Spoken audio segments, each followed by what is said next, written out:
Join me on an inspiring journey through the world of fitness, health, and performance with the Genetic Coach, where I delve deep into the genetic foundations of athletic endurance, discovering how genetics is revolutionizing our understanding of human potential and how we can unlock our full athletic capabilities through a fresh perspective on conventional practices.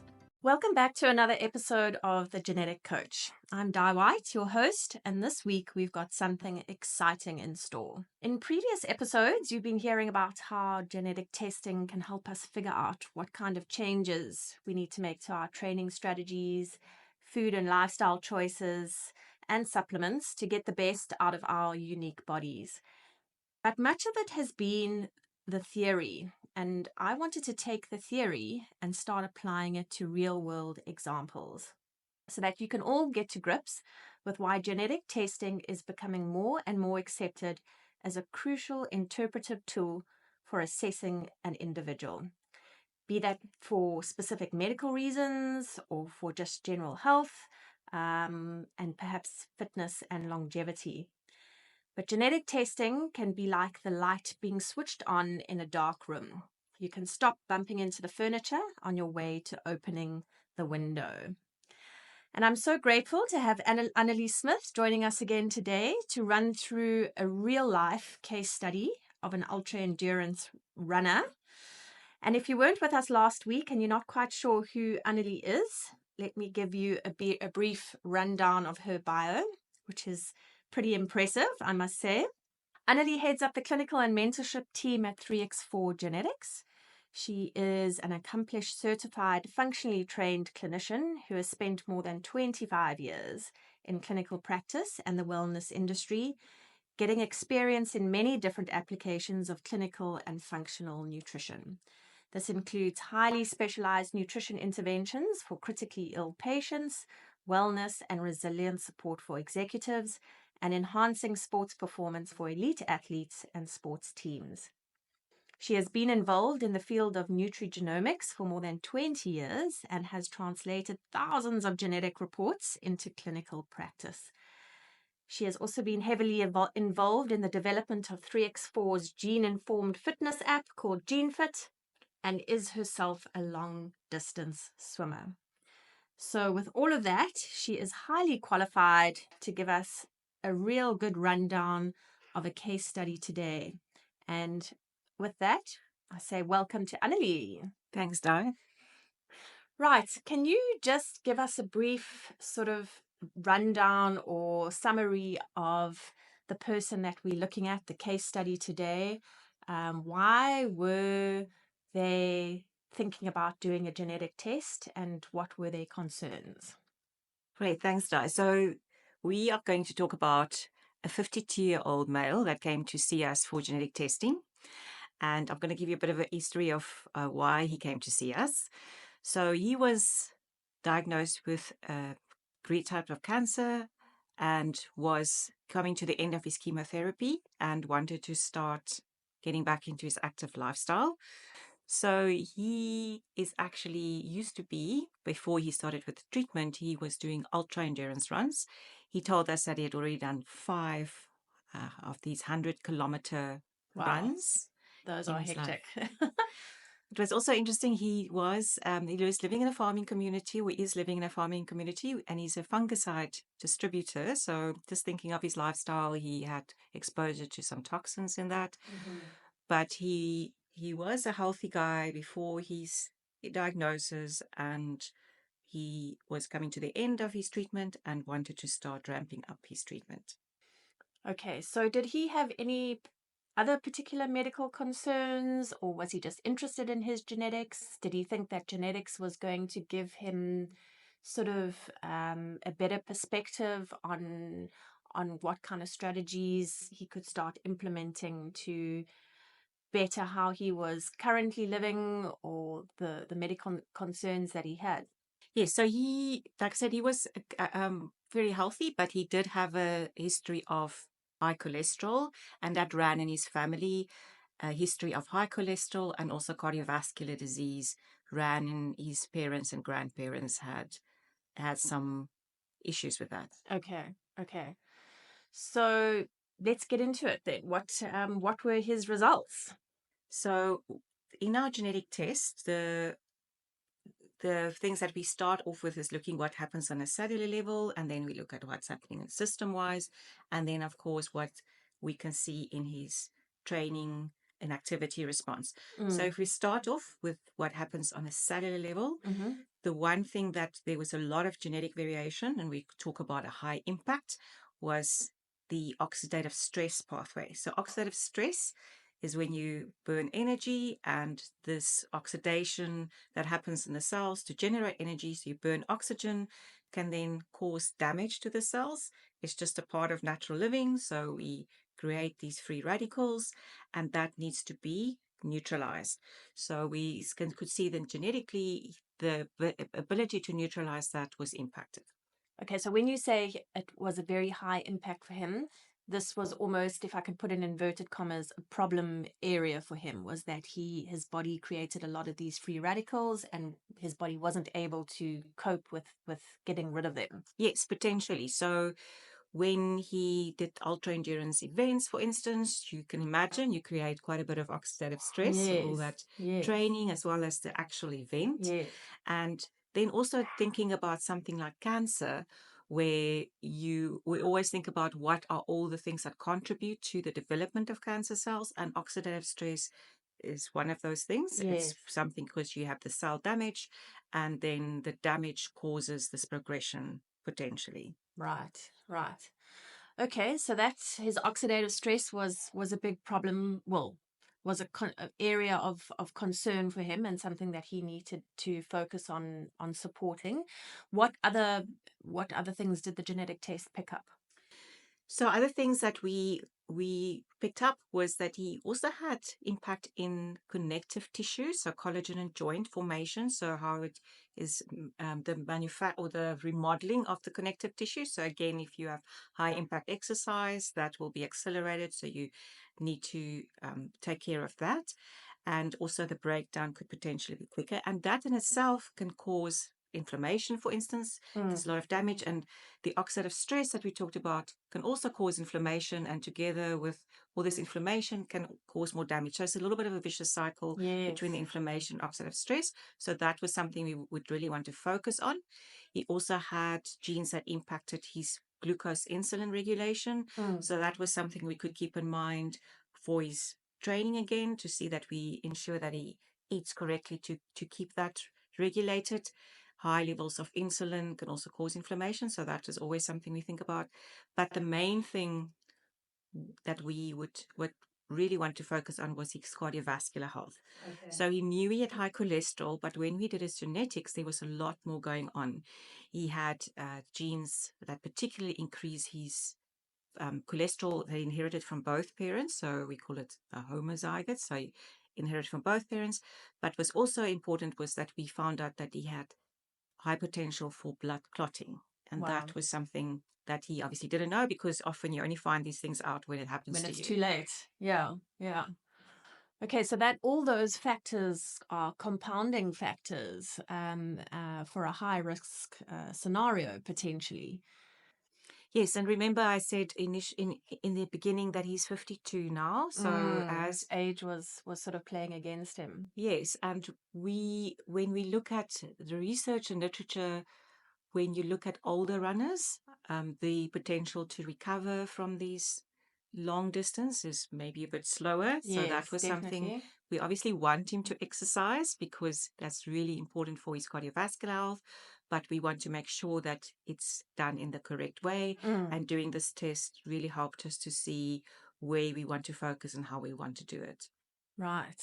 Okay. So, I mean, he's an ultra endurance runner and he's been ill and he's had treatment. And the treatment in itself is quite debilitating to the body. And I guess he was at a point now where he had finished his treatment and now felt that he could start training again.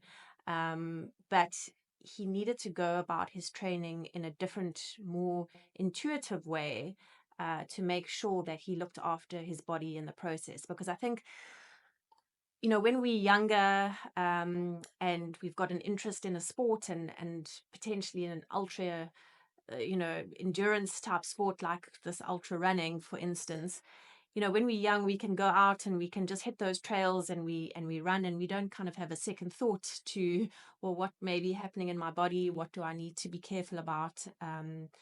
But as we age and we get older, we start feeling the niggles and we start running into roadblocks, and we need to figure out, well, maybe it's not just about putting on my running shoes and getting out there and hitting the trails as hard as possible, but I need to be a little bit more strategic when I think about, how I'm training and the foods that I'm eating and how I'm supplementing to support my body for what I'm asking it to do.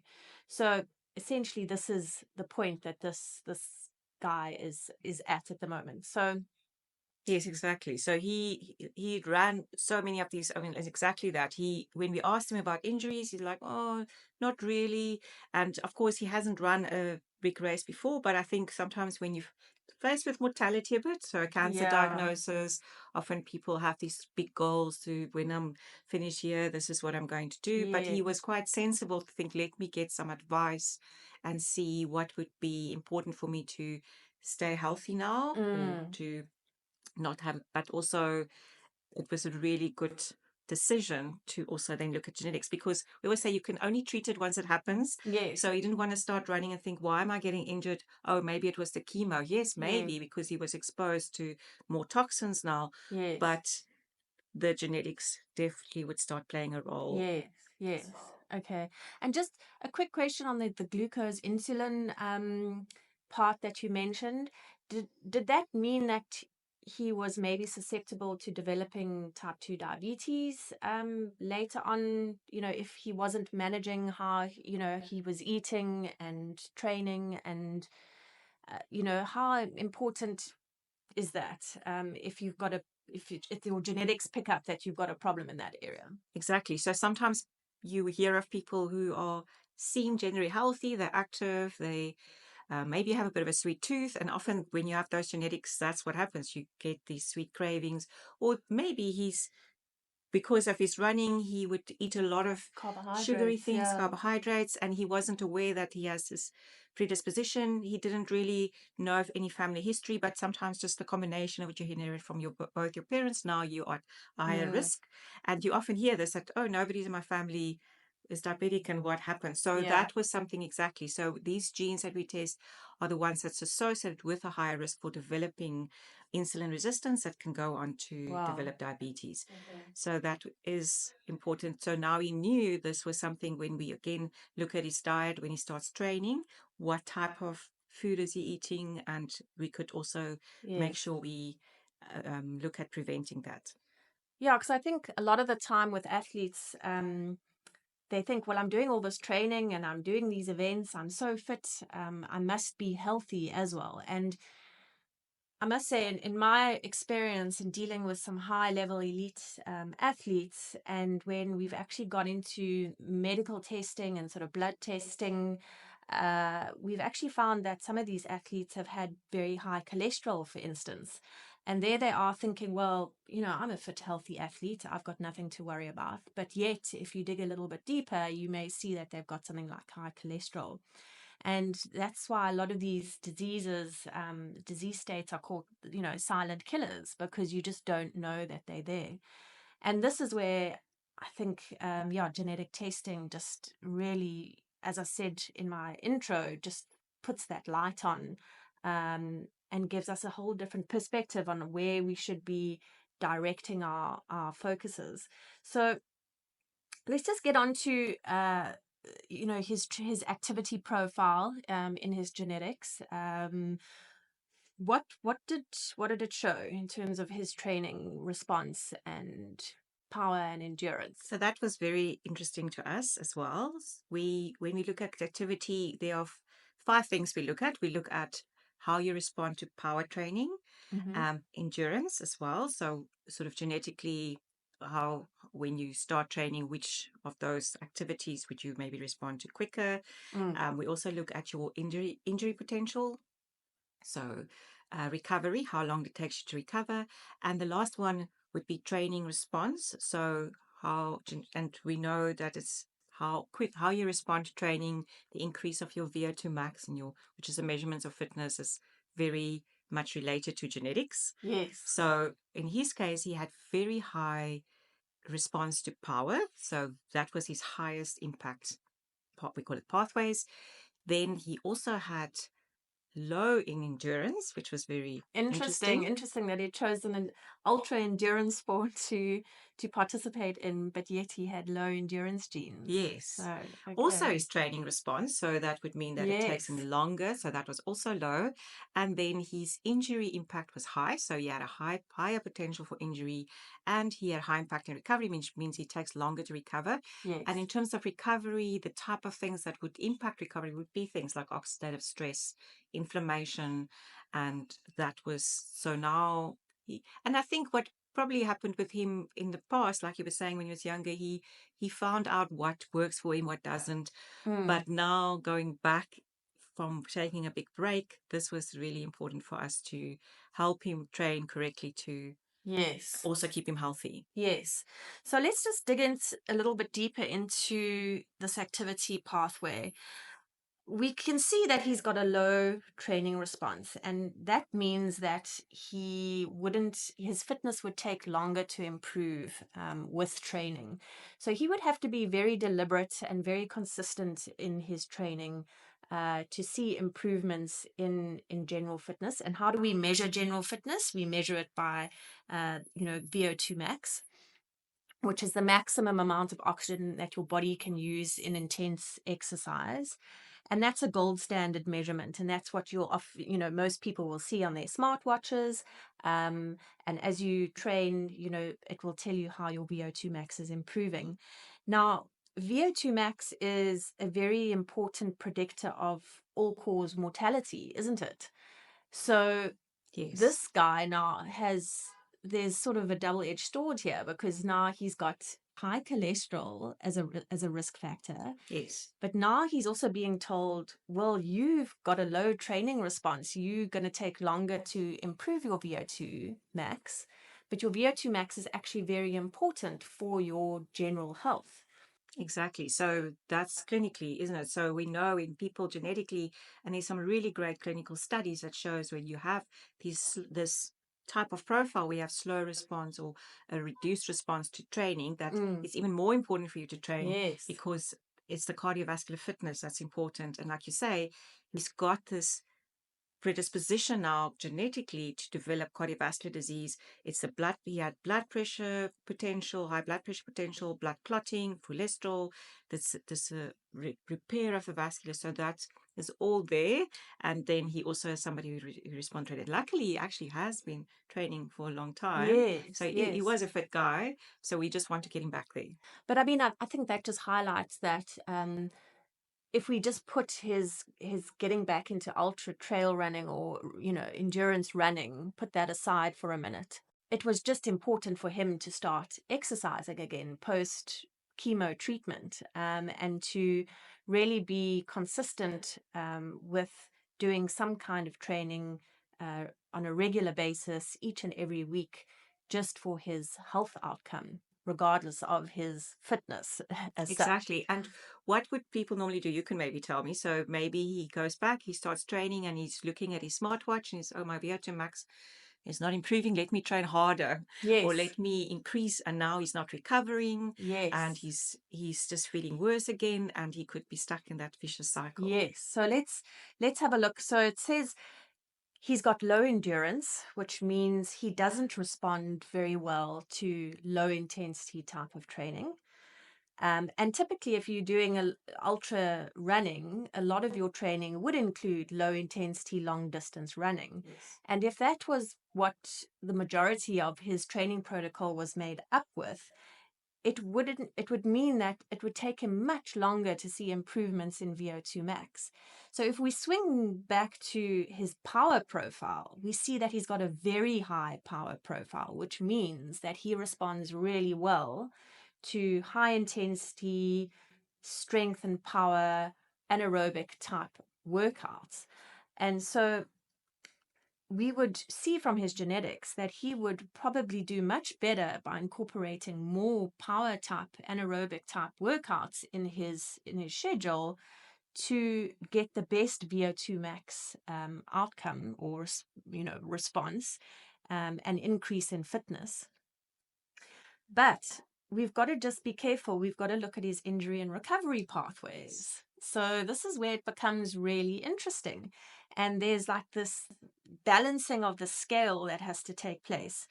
So we know that high intensity anaerobic workouts carry quite a high injury risk, don't they? Yes. So So what do we do then? exactly. So that's where again, being the type of exercise. And of course, you can also look at diet. You can look at how all the active, and maybe could talk more about that, the active recovery that he can do, what he can do to recover better. But from a diet point of view, we can make sure that he gets good quality protein, some collagen. Also, what's interesting is when you have high power training, and research shows that your antioxidant enzymes that your body produces to help protect you against oxidative stress actually is ramped up. It actually seems to be ramping up more when you do power training than when you do endurance training, which would also be a reason to encourage him to not neglect those power training sessions. Yes, because he's got that oxidative stress concern area, doesn't he? That's a focus area for him. So by incorporating those high power workouts, you would be, ramping up your antioxidants, but also ramping up your response or your fitness response. So getting a better increase in VO2 max. But I think what's important is, because of his high injury profile, he would obviously have to be very careful about what type of power type exercises he starts off with. Yes. And I think, you can't just jump into a deep end and start doing plyometric exercises and high intensity run repeats right from the get-go, because that's definitely going to cause you problems. So he would have to be guided in the types of workouts he would start with, and then progressing the intensity and duration of those workouts progressively as he gets stronger and fitter. But that he would have to be cognizant of the fact that he's got these high injury genetics, and so any type of niggle or pain or soreness would have to be taken seriously, wouldn't it? Exactly. And if I may say, if he was using the app, which helps to show him the GeneFit, GeneFit yeah. app, to show him what his tissue scores are, that would be invaluable, because is that the right word? Would be Yes. valuable. Yes. It will be valuable for him to know what his tissue scores are, so he's not heading for an injury, because we don't want him to get injured. It's causing too much oxidative stress, too much inflammation, so we really want to keep him back.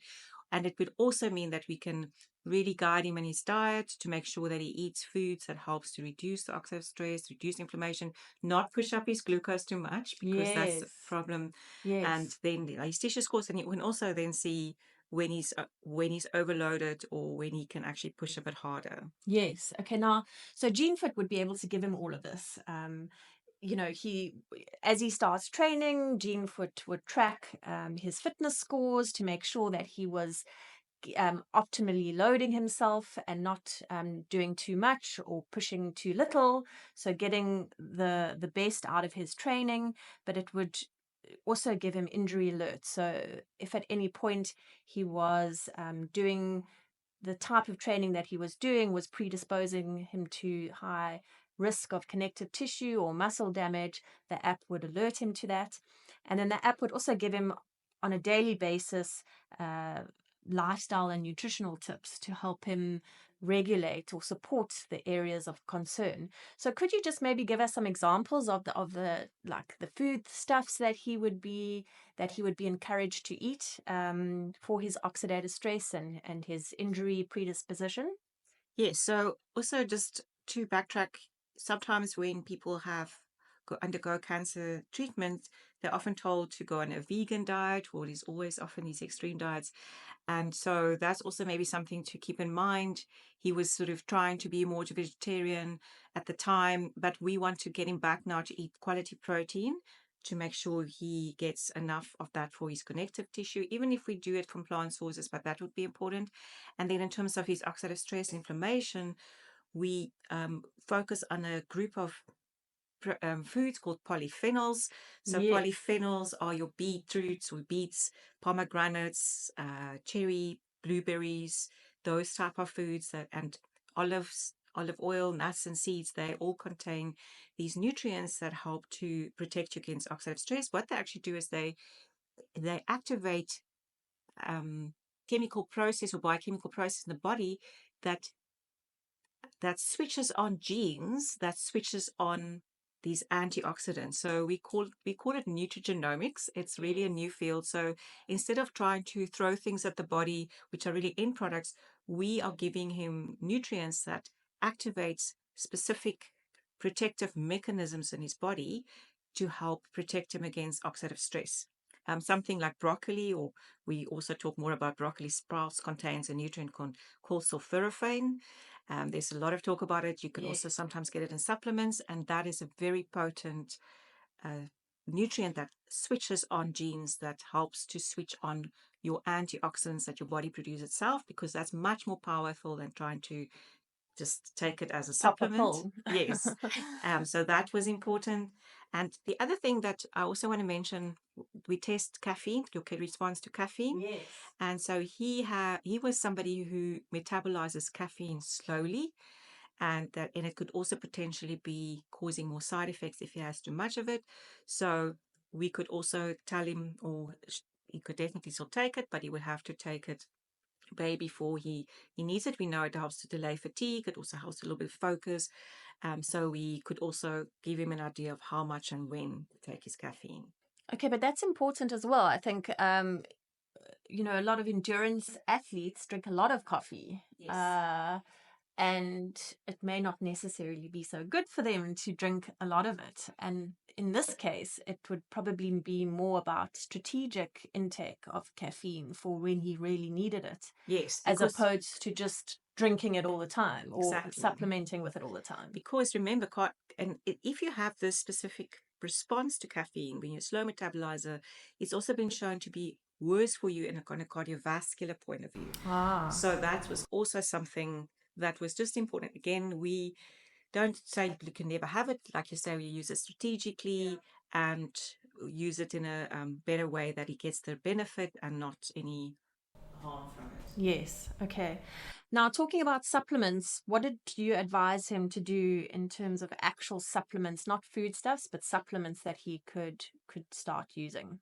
So he wasn't somebody who liked to take a lot of supplements, so we had to be quite specific about not overwhelming him. Yes. And that can happen very quickly. Every person you speak to tell you, oh, take this, take that, and and it just starts being this long list. So there were 3 or 4 things that that we felt was very important for him. Something like an omega-3, good quality fatty acid, a marine source. So that's the EPA and DHA would have been very good for him. It would have filled many roles. So it would help for his cardiovascular health, the blood clotting, which we wanted to make sure that he has a lower potential for blood clotting. And also it helps to support brain health, connective tissue. So that was important, and even cholesterol. So that's and specifically the types of genes that we looked at that was associated with this higher cholesterol would have responded well to having enough of these omega-3s. The next thing would have been creatine. So creatine, I know, comes in and out of fashion.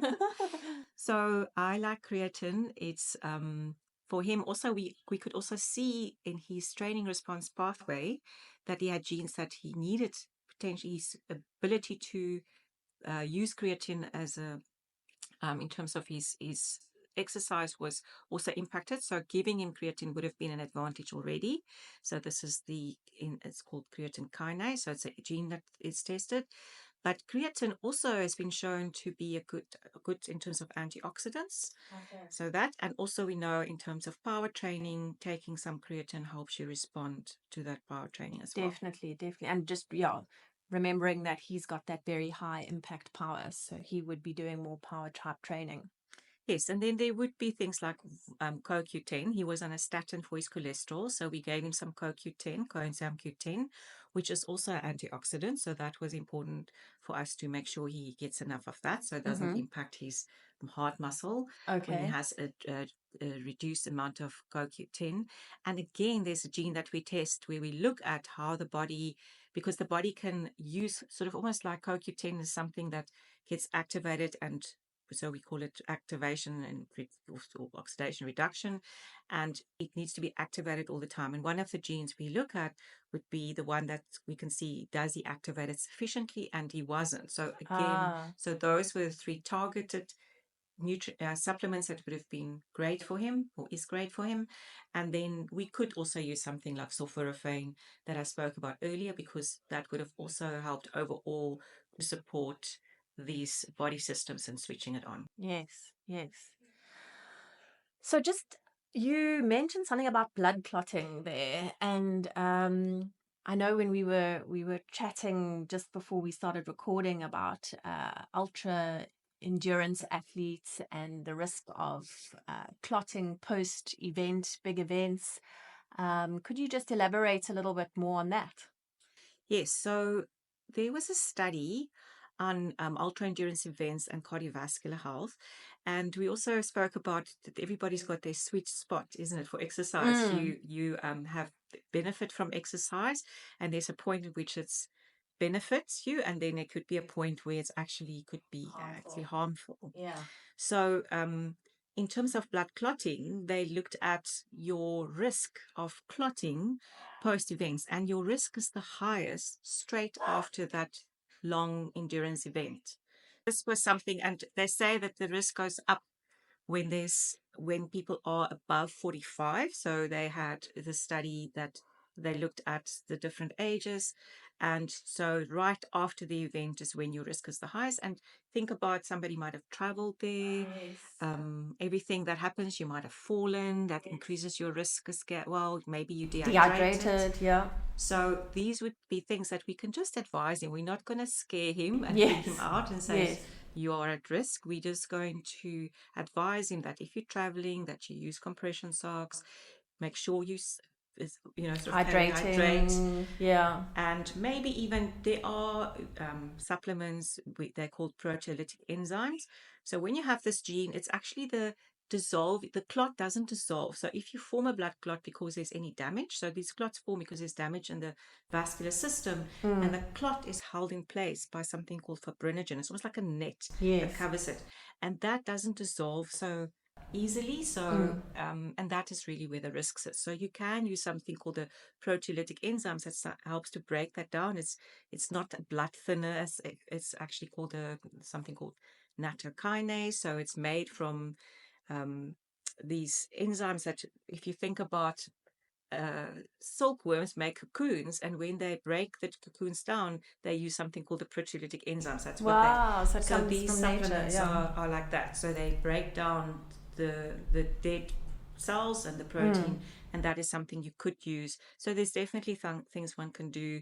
And again, like we said, we want him to do these things, and if that's something that he really wants to do, the ultra events, you can work around it. Yes. So it's really just, becoming aware of these things, and it just helps us make better decisions for ourselves when, it doesn't mean to say he can't go and do an ultra endurance event now, but it's just being cognizant of what strategies to implement to ensure that our body is supported through them. And, just thinking about the fact that in his genetics, he was shown that he was a low endurance, or he had low endurance genes. I just wanted to chat about that briefly and just say, even though your genetics tell have low endurance genes, does not mean that now you're going to be really bad at any type of endurance sport or discipline, and to say that you shouldn't be participating in those types of things. But it's really about understanding how your body works and how to change your training and the types of expectations you can have from your training when you know your genetics. And so for him, even though he was a very high power athlete and would include more sort of high intensity power type workouts, it's not to say that he would, ignore the low intensity endurance type training at all. That would still be important for conditioning for your longer events, but also important for him in terms of his cardiovascular health. And so, yeah, I think. And I could also maybe add that when somebody has, particularly the genes that's impacting the endurance, sometimes also looking at the refueling strategies Yes. would also support that endurance potential. So somebody, when we look at the genes that are associated with people who respond better to endurance, they're often also people who don't even need to refuel. So it's because the body's able to use its fuel Own stores quite fueling strategy. efficiently. Yeah. So that would also be something. So there's lots of things we can do. And again, he probably a lot of it he figured out through trial and error. Yes. But we always say that if you knew this and you didn't have to Yes. go through all this trial and error, you Yes. would have really always look back and think, "Oh, I wish I knew it then." Yes, definitely. I mean, I've got a similar example of an athlete I worked with who I was training for what they call the Munga race here in South Africa, which is an ultra endurance mountain bike race across the country. And we were, doing a lot of sort of long distance hours on the bike in trying to prepare him for this event. And he actually also developed a problem with his kidney, and he actually had to have one of his kidneys removed. And after he came back from that and wanted to do more of these ultra endurance events. And even because of his kidney problem, we thought, well, maybe we need to change tack a little bit here and start doing shorter type of workouts, higher intensity in his prep. And we actually found that he prepared better for this event by doing high power anaerobic type of workouts, majority of his training, as opposed to just the long endurance stuff. And he never had his genetics tested, but I'm absolutely positive that if he had done his genetics, we would have seen the same sort of scenario, that he had a very high power response but a low endurance response. And so he still competed in these mangas, but we changed the direction of his preparation quite substantially. And that was just through trial and error, really. And like you say, if we'd had the genetics, we would have known that so much earlier, and we could have been doing things so much more differently. So yeah, throwing that light on with genetics, I think, is so interesting, and I really hope that the listeners out there are starting to see the benefits of having genetic testing. And it might not be that you've got a specific medical problem, but it may be just for general health, and how you are improving your fitness, what supplements to take, how to become more targeted in everything that you're doing, to be fit and healthy. Yeah, I think we often see, and like you said in the beginning, I have interpreted thousands of genetic tests. Lucky me, I love doing it, but I also see so many things, and I don't think I've ever gone through some of these genetics where they didn't learn something new, where they often know, oh yes, I know this makes sense, that, but they will always learn something that they didn't know, because you wouldn't have known if you didn't test it. And very, very often it's something where we now can prevent something. We can either do something in a better way, so that you can really go more to root causes, or you can make sure if you want to treat something or prevent something, you go about it in a more really getting away from one size fits all. That's really what I'm going to say, is because if you go and speak to somebody, they will work with you because maybe it's worked for 10 other people. And like, look at something like training for endurance, there's programs out there. And that example of your person with the bicycle. So if you say, oh, I'm going to train for a marathon run, there's programs out there, but some people take longer to recover, some need more power, some need more endurance. And then also, not even to talk about the nutrition. And yes, we know there's some general guidelines, but you will find for every person there would be stuff they want to specifically focus on.